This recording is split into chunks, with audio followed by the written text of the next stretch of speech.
Hello, Jesse Good here, and today I'm reviewing the LEGO Atlantis Typhoon Turbo Sub set. It came out in 2010, it has 197 pieces, 2 minifigures, it retailed for $25. Now let's take a look at those minifigures.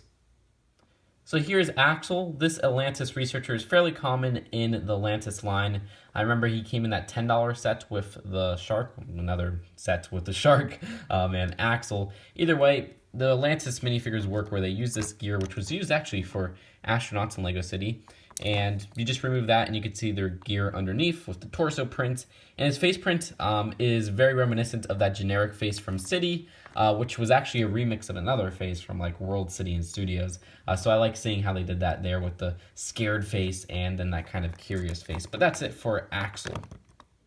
So here is the Shark Warrior in this set. You can see he has this little treasure right here, which is one of the keys to the portal of Atlantis. That one actually comes in a few of the other sets. I remember it came in that retail exclusive one with that snapper turtle thingy.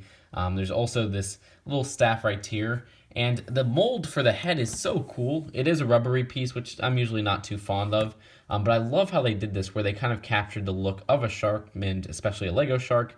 And it's just kind of used to be placed over a minifigure torso like that. You can see they have gills and even printing on the top of there. Very cool molding overall. And it's very reminiscent of the ones used in that one underwater Harry Potter set from 2004, I believe it was.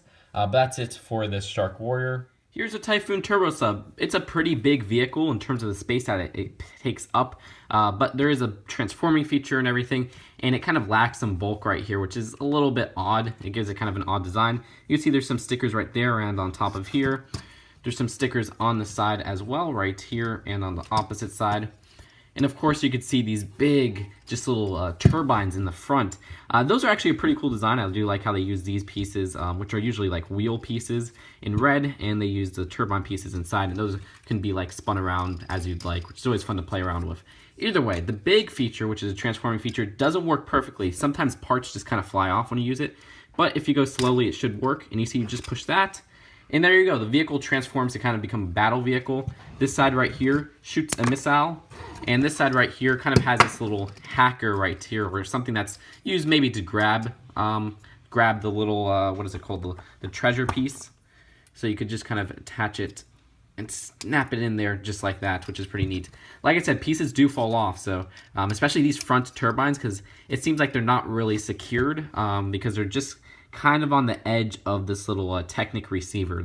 They're not really in there tight. Either way, there's this cockpit right here, which you can lift up, and that's where the diver is supposed to go.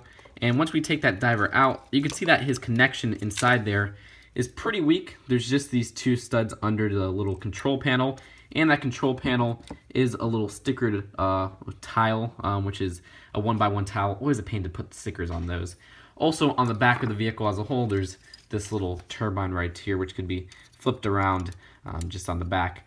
And you can see that I already transformed it back to the regular way, and that's how it would hold the little treasure piece just at the edge of these wings right here. So that's it for the Typhoon Turbo Sub.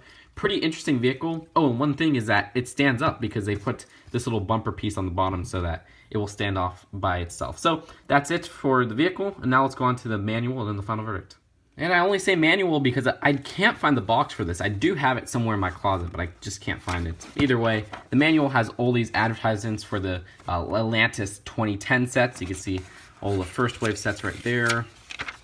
This little thing, which I think is used to kind of project like a shark if you have a webcam on your computer, if you can still access that old Atlantis site. And they have some of the main vehicles right there. I have most of these. I'm missing these two, but I have all the other sets on this page. Hopefully I could review them someday, but I'm missing a lot of the pieces. I gotta rebuild them. And there's that little flip out map, which is really cool. So overall, the Typhoon Turbo Sub has kind of become a flagship set to the LEGO Atlantis theme. It has some pretty cool pieces, for example, these big turbine parts and translucent green, and the whole red color scheme with the translucent green is the color scheme of LEGO Atlantis. I like the transforming feature, which doesn't work perfectly. I wish it was a little bit more smooth, but still, it's cool how it has the hidden missile. And the two minifigures aren't really the rarest. I mean, you could have got to that one $10 set that I think has both of them in it. But I will have to not rate this set because it's no longer on shelves. but I do recommend it, especially if you're getting into Atlantis. This is sort of like the Thunder Driller of the Atlantis theme. Not in the fact that it's one of the best, but it is just a theme or a set that captures the theme as a whole, in my opinion. So that's it for now. Hope you guys enjoyed this video, and I'll see you guys later.